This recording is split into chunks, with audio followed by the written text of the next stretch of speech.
Hello friends, once again mind blowing facts welcomes you. तो हमने chapter 2 का solution solve करना स्टार्ट कर दिया था, जो कि था accounting for partnership firms and fundamentals. तो आज हम लोग क्वेश्चन नंबर 3 से आगे बढ़ेंगे और क्वेश्चन नंबर 4 से सॉल्व करना स्टार्ट करेंगे। तो बिना किसी टाइम वेस्टेज के हम लोग क्वेश्चन 4 को सॉल्व करते हैं। तो सबसे पहले हम क्वेश्चन नंबर 4 को पढ़ेंगे। सो क्वेश्चन में लिखा हुआ है, both Sarkar and Chatterjee are partners in a firm and do not have a partnership deed. यानी बोथ सरकार और चैटर्जी जो है वो पार्टनर्स है एक फर्म में और उनके पास पार्टनरशिप डीड नहीं है। ठीक है, उस बाद लिखा है Bose introduced further capital of 5 lakh on 1 अक्टूबर 2020। यानी बोस ने एडिशनल कैपिटल 5 लाख का इंट्रोड्यूस किया था 1 अक्टूबर 2020 को। Whereas Chatterjee took a loan of 50,000 from the firm on 1 अक्टूबर 2020। यानी उसी डेट पे चैटर्जी ने फर्म से लोन लिया था 50,000 का। उसके बाद disputes have arisen among them on the following issues. उसके बाद इन लोग पर विवाद उपस्थित हो गया है निम्न बिंदुओं पर। तो सबसे पहले हम पॉइंट्स को पढ़ेंगे और फिर उनको सॉल्व करेंगे। तो सबसे पहला पॉइंट लिखा है A, Bose demand interest at the rate 10% per annum on 5 lakh being his extra capital. यानी बोस ये चाहता है कि उसे 10% पर एनम के हिसाब से इंटरेस्ट मिले, उसका जो एक्स्ट्रा कैपिटल उसने लगाया था 5 लाख पर। लेकिन क्योंकि इनके पास पार्टनरशिप डीड थी नहीं, इसलिए हम लोग बोस का क्लेम एक्सेप्ट नहीं करेंगे और इंडियन पार्टनरशिप एक्ट के तहत इसे कोई भी इंटरेस्ट नहीं दिया जाएगा, चाहे एडिशनल कैपिटल लगाया हो या फिर ना लगाया गया हो। इसके बाद नेक्स्ट पॉइंट पे लिखा हुआ है, Sarkar desire that his son Deep should be admitted as partner and he will give him half of his share. Bose and Chatterjee do not agree. यानी सरकार ये चाहता है कि दीप उसका बेटा जो है उसे भी हम लोग पार्टनरशिप में ऐड कर लें, मतलब एज अ पार्टनर, और उसे वो अपने हाफ ऑफ शेयर यानी सरकार अपने आधे शेयर्स अपने बेटे दीप को दे देगा। लेकिन बोस और चैटर्जी इस बात से एग्री नहीं है, इसलिए यहाँ पर सरकार के क्लेम को एक्सेप्ट नहीं किया जाएगा, क्योंकि जब तक सारे पार्टनर्स एग्री नहीं हो जाते हैं किसी नए पार्टनर को एडमिट करने के लिए फर्म में, तब तक नया पार्टनर फर्म में एडमिट नहीं हो सकता है। ये लिखा है इंडियन पार्टनरशिप एक्ट में और इनके पास पार्टनरशिप डीड थी नहीं, इसलिए दीप को इन लोग फर्म में एडमिट नहीं कर पाएंगे। इसके बाद सी पॉइंट लिखा है, Bose and Sarkar are of the view that Chatterjee should be charge interest on loan from the firm at the lending rate of the banks which is 12% per annum. यानी ये ट्रांजैक्शन हमें कहना चाहती है कि बोस और सरकार चाहते हैं कि चैटर्जी को मतलब इंटरेस्ट देना चाहिए, जो लोन उसने लिया था 50,000 का फर्म से, अब उसे उस पर इंटरेस्ट देना चाहिए जो कि बैंक का लेंडिंग रेट यानी जो बैंक का रेट है जो कि 12% है।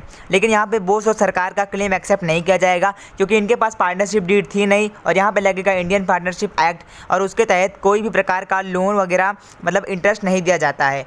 हाँ, अगर चैटर्जी ने फर्म को लोन दिया होता तो उसे 6% का पर एनम लोन इंटरेस्ट मिल जाता, लेकिन क्योंकि इस बार चैटर्जी ने फर्म से विड्रॉ किया था लोन, तो इसीलिए उसको कोई भी अमाउंट इंटरेस्ट की पे नहीं करनी है।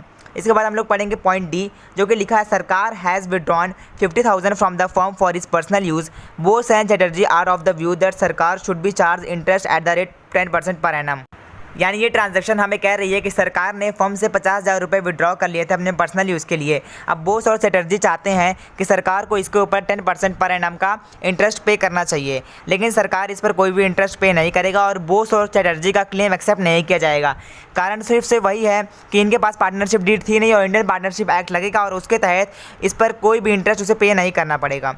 अब हम लोग बढ़ते हैं अपने क्वेश्चन नंबर 5 की तरफ। तो सबसे पहले हम लोग क्वेश्चन नंबर 5 को पढ़ते हैं। A and B are partners since 1 April 2020 without a partnership deed and they introduce capitals of 35,000 and 20,000 respectively।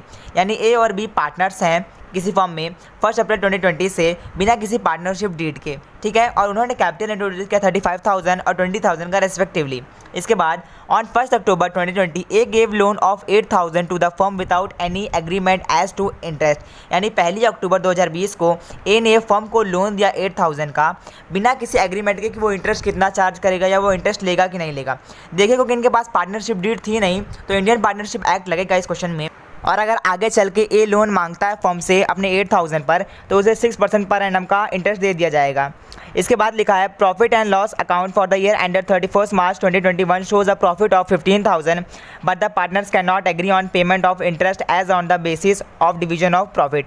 यानी उसके बाद प्रॉफिट एंड लॉस अकाउंट दिखाता है जो ईयर खत्म हो रहा है इनका 31 मार्च 2021 को कि इन्हें 15,000 का प्रॉफिट हुआ है, मगर पार्टनर्स इस बात से एग्री नहीं कर पा रहे हैं कि किसे इंटरेस्ट मिलना है और किस बेसिस पे प्रॉफिट का डिवीजन होगा, क्योंकि इनके बीच में प्रॉफिट डिस्ट्रीब्यूशन का कोई रेशियो दिया नहीं था, तो प्रॉफिट इक्वली डिस्ट्रीब्यूट होगा 7,380 दोनों के बीच में। और जो ए था जिसे इंटरेस्ट मिलना चाहिए था लोन पर, उसे 240 रुपीज़ का इंटरेस्ट मिल जाएगा।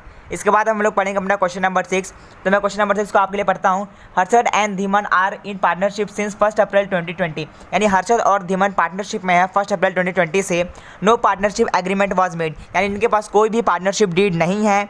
दे contributed 4 lakh and 1 lakh respectively as capitals, यानी दोनों ने कैपिटल लगाया है 4 लाख और 1 लाख का respectively. In addition Harshad had given loan of 1 lakh to the firm on 1 अक्टूबर 2020। यानी इसके साथ साथ हर्षद ने फर्म को लोन दिया था 1 लाख का 1 अक्टूबर 2020 को। Due to long illness Harshad could not participate in business activities from 1 अगस्त 2020 टू सितंबर 2020।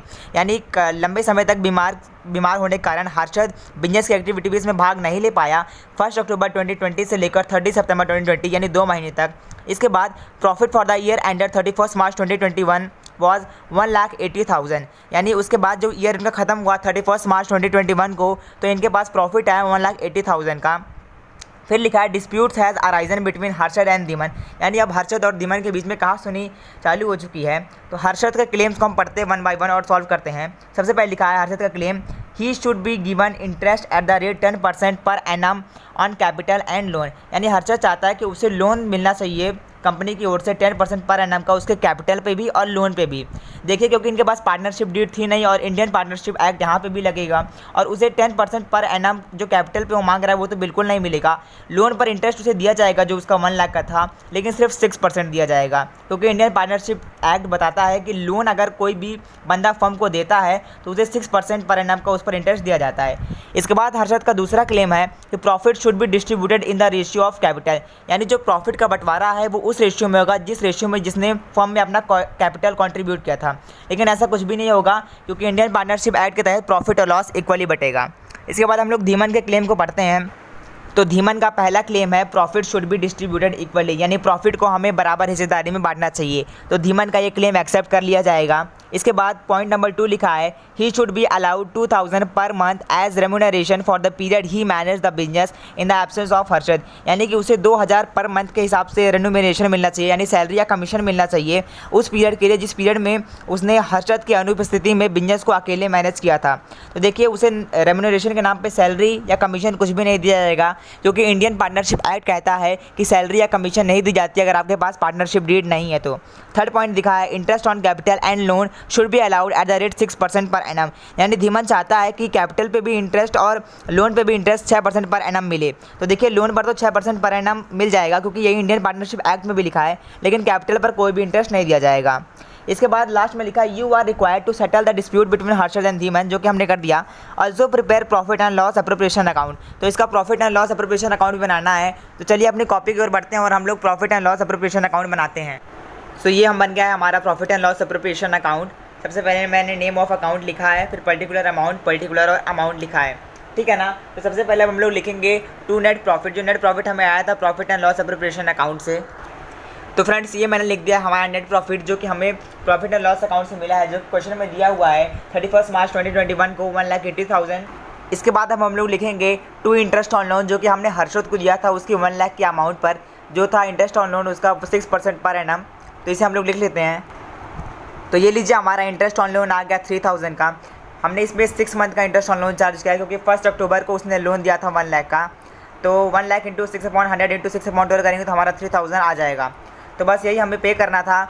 तो हमारी इस अमाउंट को पे करने के बाद अब हम लोग निकालेंगे नेट प्रॉफिट कितना हमें इन दोनों को डिस्ट्रीब्यूट करना है। पहले हम लोग दोनों साइड का टोटल कर देंगे और उससे हम लोग इस इंटरेस्ट ऑन लोन को माइनस कर देंगे, और जो हमारी अमाउंट आएगी उसी को नेट प्रॉफिट मान के हम लोग दोनों में इक्वली डिस्ट्रीब्यूट कर देंगे, क्योंकि कोई भी प्रॉफिट शेयरिंग रेशियो नहीं था। तो अब जब हमने हमारे 1,80,000 को 3,000 से सेपरेट कर दिया तो 1,77,000 का हमारा प्रॉफिट बचा। इसी को हम हर्षद और धीमन में इक्वली डिस्ट्रीब्यूट कर देंगे। और ये लीजिए हमने प्रॉफिट को इक्वली डिस्ट्रीब्यूट कर दिया, और इसी के साथ हमारा ये क्वेश्चन ख़त्म होता है।